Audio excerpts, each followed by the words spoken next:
What's up with it, YouTube? It's Big Lens on. We back with another video. Yeah. I recorded this video that I'm finna do. I recorded it sometime last week. Tried to upload it. It wouldn't upload. So I was like, let me just re-record it again. You feel me? So here we are again. I got some pickups. I'm on my way home from work. I got some pickups. Y'all ever tried this? This is from Sprouts. If you're a breastfeeding mother, need to increase your milk production, this right here, this bad boy's gonna help you. And to me, coconut water tastes nasty. This is really one of the only ways that I could drink it unless I mix it with like something like Body Armor or something like that. That's the only way that I could tolerate coconut water. But yeah, it doesn't, it's disgusting. It's horrible. Anywho, pick that up from Sprouts. So it's actually, and it's good for you. It's hydrating. So even if you're not a breastfeeding mother, you might want to check that out. Anywho, how y'all feeling? How y'all feeling? How y'all living, huh? Drop in the comments how you doing. How was y'all Easter? How was, not Easter. Let's be proper. Let's be correct. Let's put some respect on it. How was y'all Resurrection Sunday? Did y'all go to church? Did y'all kick it with your family? What'd you do? Huh? How'd it go for you? For me, I went to church. I was very happy to be in the house of the Lord. Felt good to be back in the house of the Lord. So I went to church because I was off. What else did I do? Took myself to, of course, get some seafood because y'all should know by now that's what I'm gonna do. If I get some extra time, extra money, I'm getting a seafood boil. There's no other food that I like more than that, and that's what I got. So I treated myself to that. Had another solo date, so that's good for you, good to you. And then I came home and got ready for my baby to come home, and then I hung out with my angel for the rest of the night, and we talked about Jesus and stuff, and that was fun. That was good. So yeah, so this video today, of course I'm driving, so I'm not gonna be able to look directly at y'all the whole time, but when I can, I will. But today we're gonna talk about life as a sickle cell warrior, like the blessings, the downsides of it, like all of it that I could really think of right now. Like I said, I did this video before. It was too long or something, and it ended up getting cut off because of my storage. I pray that don't happen this time. I deleted that video and some other stuff, so hopefully that don't happen this time. But if you hear me rushing, moving fast, it's because I'm fearful that it's gonna, I'm not gonna have enough storage. So, and also I don't want it to be like 45 minutes long because I don't know if that's why I wouldn't upload. I don't know. But anywho, so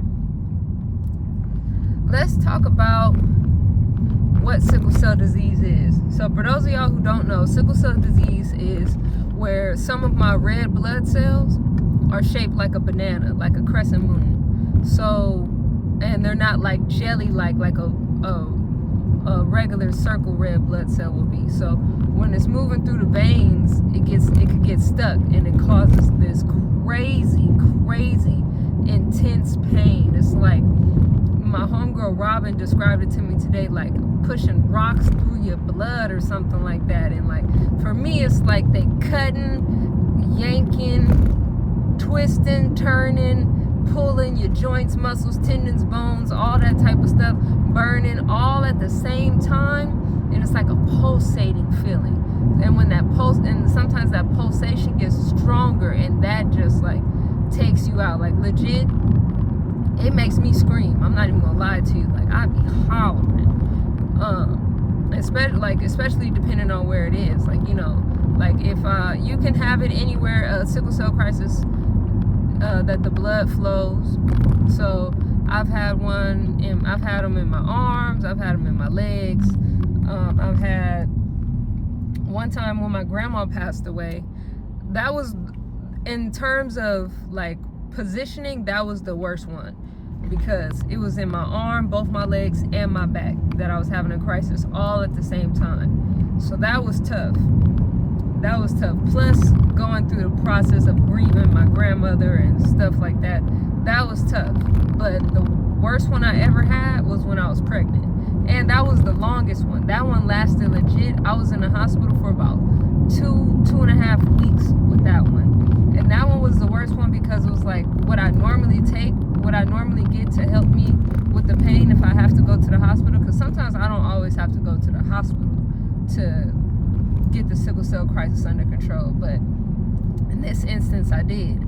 And what scared me the most is because I'm pregnant. So I'm not finna have my baby all drugged up, you know? So I'm like, maybe I just need fluids or whatever. So it was a lot of push, you know, it was a lot of me giving them pushback on what they were gonna give me because I didn't want to affect my baby. I did learn in that moment, like it was another confirmation that I'm gonna be I knew I was gonna be a good mother. I knew that I was gonna be a selfless mother because the pain of sickle cell is so excruciating and like overwhelming and overpowering type thing that I was willing to endure that for longer to not harm my unborn child, like to not expose them to nothing that they don't have to be exposed to. Even though they were telling me like that the baby would be okay, I'm like, nah, I don't trust it. You know, that wasn't gonna work for me. And like that was another confirmation, like even when I'm in this much pain, like I can still think more of my child than I do of myself. And that was a beautiful moment in it, you know, kind of just confirmation for me because of everything that was going on at the time. That's another story for another day. Whoa, what was that little dip in the road? That's normally not there. Oh, they edited, they fixing something. Okay. Yeah, so other things come with sickle cell, like I've heard, I don't know for sure, it can like affect other organs in your body, like your spleen, your liver, your kidneys, stuff like that. I think I haven't experienced any of that. What I have experienced is having to get my gallbladder removed. I had to have my gallbladder removed right before I started college, like literally a month and a half before I moved into the dorms. And that was crazy, but I was happy that I got that over with because that gallbladder pain ain't no joke. But I'm happy that I got that over with before I was in college because that would have been hard to deal with being that far away from home in my normal hospital and to be in that kind of pain. That pain was not as bad as the sickle cell crisis from what I recall, but the location of where the pain was oh, that was horrible. It was like right in the middle, the pit of my stomach. So it was like, it was nothing I could do to like even touch it for a millisecond of relief. So that was horrible right there. Other things with sickle cell. Let's see, as a sickle cell warrior, what else? Of course, sickle cell anemia, you know, deals with anemia. You'll be cold more often, you know, they have to monitor your anemia levels, your hemoglobin levels, things like that. When you go to the hospital for a crisis, they constantly drawing your blood. They constantly giving you fluids, constantly, you know, if you got to go to the hospital for a sickle cell crisis, if you accept, you're constantly going to be getting pain meds. But the worst part about it, though, is that, like, so as an adult, I know, because I've had sickle cell my whole life, this is one of the cons of sickle cell, being a sickle cell warrior. I've had sickle cell my whole life. Granted, I didn't have a crisis until I was 7 years old because my mom, she kept me pumped up with electrolytes and water, and she just well managed. And we learned early on what my trigger is. And my trigger is typically stress. That's why I'm very positive, happy, doing my best to trust God and to like not try to handle things myself because that's just gonna send me into a crisis, especially if it's super cold or if it's super hot and I'm not staying hydrated and stuff. But anywho, so like I said, sickle cell my whole life. When you go to the hospital for a sickle cell crisis, they don't treat it with urgency. They used to when I went to Children's Hospital, but now they don't treat it with urgency. And two, they'll ask you, okay, so when you have a crisis, what medicine normally works for you? Because everybody is different. Like, what works for one person might not work for someone else, especially because it's different types of hemoglobins. Like, it's hemoglobin SS, which is the most severe of sickle cells. Hemoglobin SC, which is like the one that I have. It's hemoglobin beta thalassemia, which is kind of like, I believe it's more like a Mediterranean type of sickle cell. I'm not really too caught up on that one because I've only ever met like 3 people with that hemoglobin. So you can tell them what works for you, right? I tell them, yeah, normally I get blase, blase, blase. They're like, okay, well, let's try this. It has nothing to do with what I just told you works for me on a normal, regular basis of me having sickle cell crisis. And that, to someone who's in excruciating, mind-boggling pain, is very dismissive. It's very, like, it makes you lose hope in getting any type of, like, I don't know if you would say relief, any type of relief, because it's like, you ask me what works, I tell you, then you say you're gonna do something different that doesn't even involve anything that I've had before, and they do that because they think because that I know what works for me that I'm some type of drug addict. Like, dog, I can't fake this type of pain. Like, just because I look normal and I'm just like crying in immense pain does not mean that everything is okay. Like, dog, I'm going through it. I'm literally screaming because this pain is so severe, and you think I'm over here trying to get high? Dog, I don't want to be here. You know what I'm saying? So that's that. As a sickle cell warrior, that's very dismissive. And unfortunately, it's like I kind of have grace to understand because not a lot of people know about sickle cell. Not a lot of people talk about it. Not a lot of people are advocates for sickle cell. And it's primarily, people with sickle cell are primarily African American. So it's just not one of those things that's too common. They just started doing mandatory testing for it in '92. And I know I say just started, but compared to like other things, like that's close, that's relatively new. You know, that's only like 33 years. So their knowledge of it, because people aren't seeking to understand it very much, is very limited, you know. So that's why I thank God for stuff like the Sickle Cell Foundation and even artists who are advocates or who speak about having sickle cell, like the late rapper Prodigy, and like T-Boz does, you know. So and there's I've read online recently, there's a couple other athletes that speak on it. They might have the trait or something like that, and they speak on sickle cell, at least the trait, and they advocate for it. So, is my phone getting hot? My phone's getting hot right here, I can't lie. Let's see.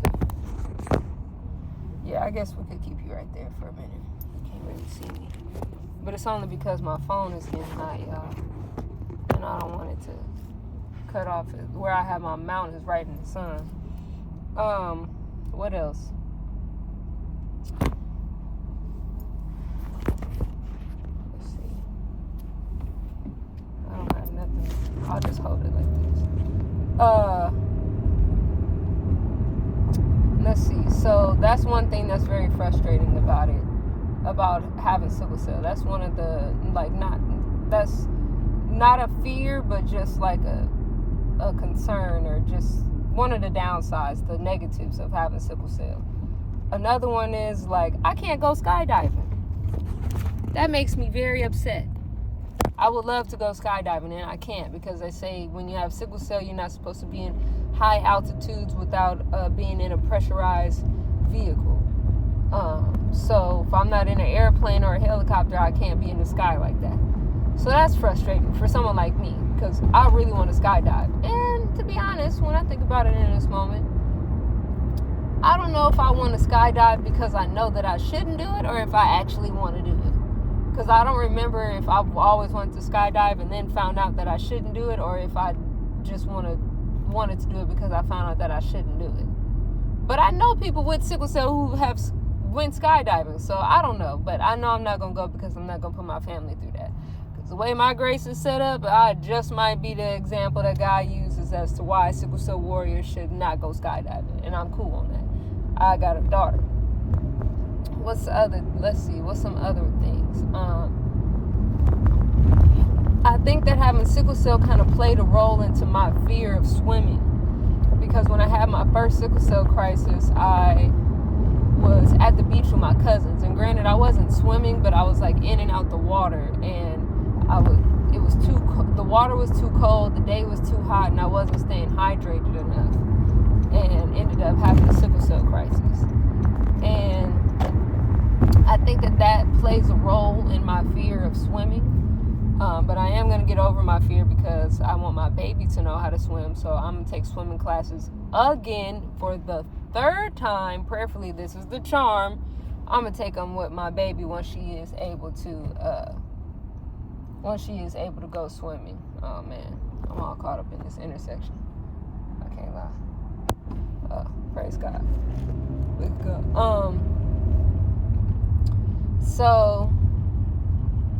Yeah, so it's like, to me, that part is hard because it's like, I don't know if me being in and out the pool is going to cause me to have a crisis. If it's not, I don't even want to deal with the pain that I can handle at home, especially because I breastfeed. So I don't want to deal with that at all. That's not my cup of tea for real. It's not a risk I'm willing to take. Like, I know a lady who's allergic to fish, right? And she eats at this place because the fish tacos are so good. And they have like these little peppers, the peppers that they give you with tacos that has that seasoning on it. They got this special blend of seasoning. She loves that so much, and the fish tacos. And every time after she eats it, she gets sick. Like, she has to take her EpiPen or something like that. But she don't care. She's willing to do it. Me, that's not how I feel about swimming and sickle cell. Like, it's not that much of a recreational activity for me.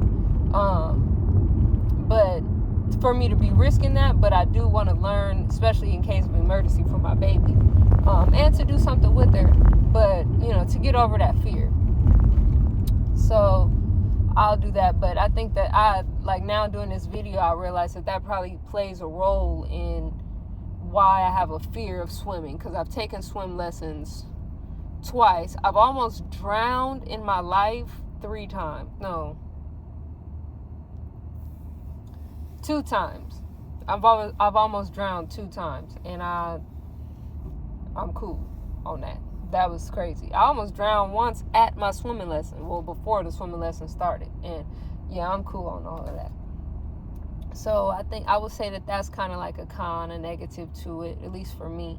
I can only speak on myself as a sickle cell warrior, and maybe some things that like I've talked about with other sickle cell warriors that maybe could relate, but I hope it got cool enough, because I can't hold it like that and drive. What else? What was the other thing? Some pros are, it teaches me to take care of myself. Like, I feel like even people who don't have sickle cell have triggers to what could cause them to get sick. Like, for me, my trigger is stress. Stress could cause anybody to get sick. It just could be a different type of sick, So this kind of forces me, or in a way kind of bullies me into taking care of myself, keeping my mind right, relying on God as best as I can. I'm still a human, so I do have my ups and downs of like where I be trying to do stuff on my own, and God politely corrects me, gracefully corrects me. And yeah, so it encourages me to take care of myself. It encourages me to be an advocate for sickle cell and to be a sickle cell warrior, because there's a lot of people who are having crisis, unfortunately, a lot more than me. Like, they're in and out the hospital frequently, and that breaks my heart because I know how disabling that pain is. Like, if you having a crisis in your arm, like, you can't really even hold you can hold a cup of water. I'm not gonna say that, but it's like, it's hard to do. You don't realize how much you use your body wherever you're having the pain at until you are in a crisis, so that's very tough. And it's tough to know that, especially for if you're not home or you're out of state or something like that, and you have a crisis, like I I don't have enemies. I definitely don't have a worse enemy, but even if I did, I would not wish the sickle cell pain on them. Like, it's very much so, like, it's too much. It's too much. So, I think it gives me a lot of compassion for people and for what they could be going through in any type of pain. Like, you know, I talk to people who, like, have lupus, and they might have pain from lupus or something like that, and, you know, I could find a way to relate. It gives me a way to, like, find common ground with people, in a sense, I guess. Like, you know, that's how I try to use it. You know, I view sickle cell honestly as a blessing. And I know that's hard. Like, how could you view this genetic disease that causes you so much pain as a blessing? But sickle cell has blessed me. Like, if I didn't have sickle cell, I would not know my dad. Because I met my dad through Make-A-Wish Foundation when I was 10 years old. And Make-A-Wish Foundation only works with people who have, like, lifelong diseases and things of that sort. So I will be honest with y'all, though, YouTube. I ain't gonna lie. I wanted a shopping spree. My mama was like, find her daddy. So that's what we went ahead and did. And that's a blessing, you know what I'm saying? They flew me, my mama, and my cousin out to Baltimore. We had a whole ordeal set up. It's like a 13-day situation. It was a blessing. Like, I ended up actually was so excited that I stressed myself out to having a crisis before I went out there. I was like 10 at the time, so... But yeah, so sickle cell in that regard has blessed me. It allowed me to meet my father, meet some of my family on that side, to hang out with them, get some questions answered, you know, and just take a trip that I probably would have never took because I wouldn't have known where to find my dad, you know, or had any other reason to go to where my dad lives.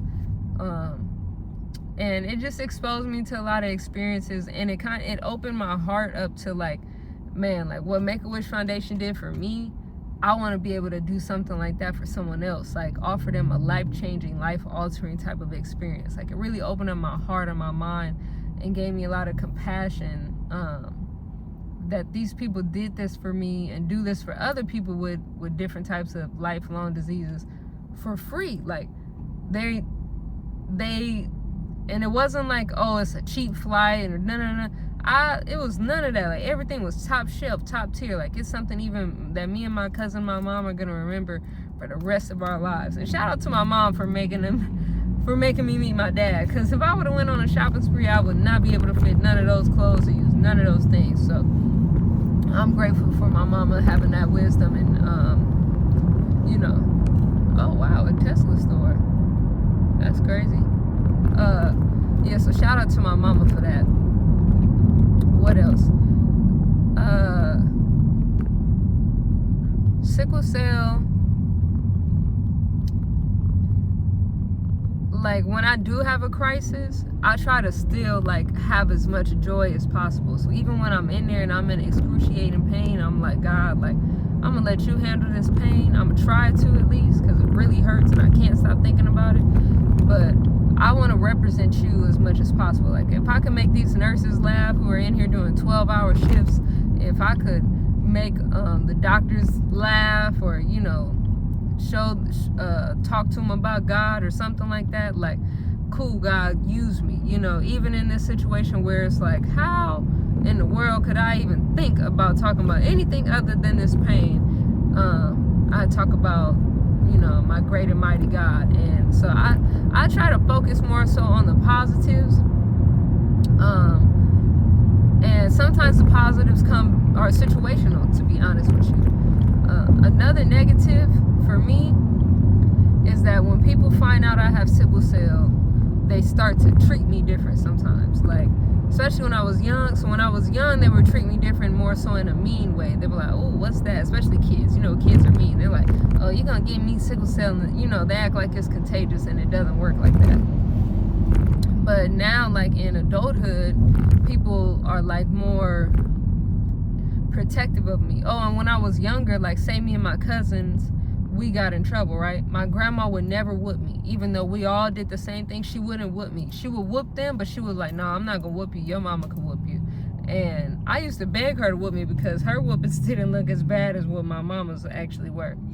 And she was like, no. And it's because she was afraid, because she didn't want to be the reason that I had a crisis. Like, she couldn't live with that. And because I'm one of 2 people in my family who have sickle cell, and the other person, we're not super close with them, they don't know how it works. So they just treat everything like, oh, let's just baby her or be real sensitive to her and stuff like that.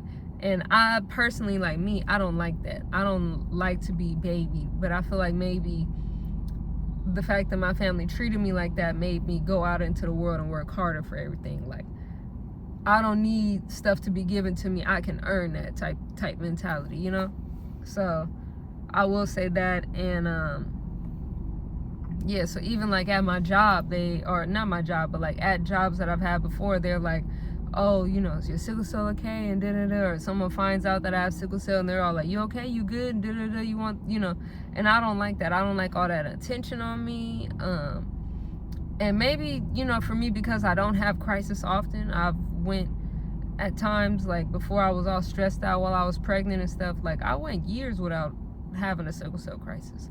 I had that crisis in 2024 while I was pregnant, and before that I hadn't had a crisis since 2020, and the last time I had to be hospitalized for a crisis was 2018, or at least even go to the hospital. That's 2018, so I can go a long time, you know, years even. So you know, maybe because mine are so few and far between, by the grace of God and the blood of Jesus, you know, he do his thing. But yeah, so for me, when people try to treat me differently because of it, I'm like, it doesn't affect my day-to-day life. Like, if I didn't tell you that I'm a sickle cell warrior, you likely wouldn't know that I am one. So I don't like, when I do tell you, for you to start treating me different. I'm not telling you for compassion towards me, I'm telling you for awareness for all. You get what I'm saying? So I would say that that's a con, but also that's more one of the cons for me, you know. One of the benefits, though, is that they do have a sickle cell camp. So it's a Sickle Cell Disease Foundation, and one of my homegirls from college actually works for them now, which is crazy. It's a small world. But anywho, when I used to go to that camp, when I used to be able to go, they have an age requirement, it allowed me to feel normal as a child. Like, that I'm not the only one, like, I don't have to hide any part of myself here. Because when I was young, because of how rude kids were, I wouldn't tell anybody that I had sickle cell. Like, it would be time for parent-teacher conference, and my mom would be like, oh, how's her sickle cell, you know? And they're like, what sickle cell? You know, they don't know. They're like, she didn't tell you? And they're like, no. And I don't normally tell people because I don't want them treating me different or anything like that. Especially because they don't know anything about it. They're not gonna, instead of going to educate themselves, they'll just start treating you like a baby. And I don't like that. But when I went to sickle cell camp, I didn't have to worry about feeling different or feeling left out or feeling like nobody understands me and knows what this pain is like, and, you know, knows what it's like to be a sickle cell warrior on the day-to-day. I didn't have to feel like that. Everybody knew where I was coming from, and all I had to do was be myself. And that was very relieving. That was very, like, just put me at ease, you know, especially as a kid when you're growing up and learning yourself. And I wish that I could go back to sickle cell camp so that I could aid in other sickle cell warriors, like the younger ones, aid in helping them feel like that. I volunteered a year as a palanca is what they call it, and I did a day volunteering, but I want to go back for the whole week one time maybe and volunteer, so, you know, I could help give back to what helped me be who I am. I met a lot of good people at sickle cell camp. I met the homegirl Robin, I met Tati, I met Portia, and she works there. I met Deborah, I met a lot of people, Eric, it's a lot of people that I've met there that I'm still friends with today, and cool with today, you know what I'm saying? And it's a blessing for real to have people that can relate to you and know what you go through, especially as you go into adulthood, motherhood. I met the homegirl Kimberly, like a lot of people, you know, and it's good to like have someone to relate to you, especially when the world kind of is blind to what you deal with or could deal with, you know. So I believe that's all I got right now, you know, in regards to being a sickle cell warrior and the pros and cons of it. I want to do a video with some sickle cell warriors, so, you know, maybe like a mukbang or something like that, and we'll kind of talk about our walk and our paths with sickle cell and what it's like, you know, people with all different types of hemoglobins and just situations like that. I think that would be really cool, really dope. But until then, y'all stay blessed, and remember that y'all big dogs and y'all not little cats, and y'all make sure that y'all smile, okay? It's a blessing to wake up every day, you feel what I'm saying? It's a blessing to be able to smile and to encourage somebody and to just find a positive thing in each and every day. So make sure that y'all do that and that y'all be mindful of that, you feel what I'm saying? God bless y'all. Do y'all research on sickle cell. Let me know if y'all have any questions. Drop them down below. Leave a comment. You know, if the Lord leads you to like, comment, or subscribe, go ahead, let him use you. If not, God bless you anyway. I pray that all is well with you and your loved ones. And that today you experience the love of Jesus just a little bit more. All right. Love y'all. Bye.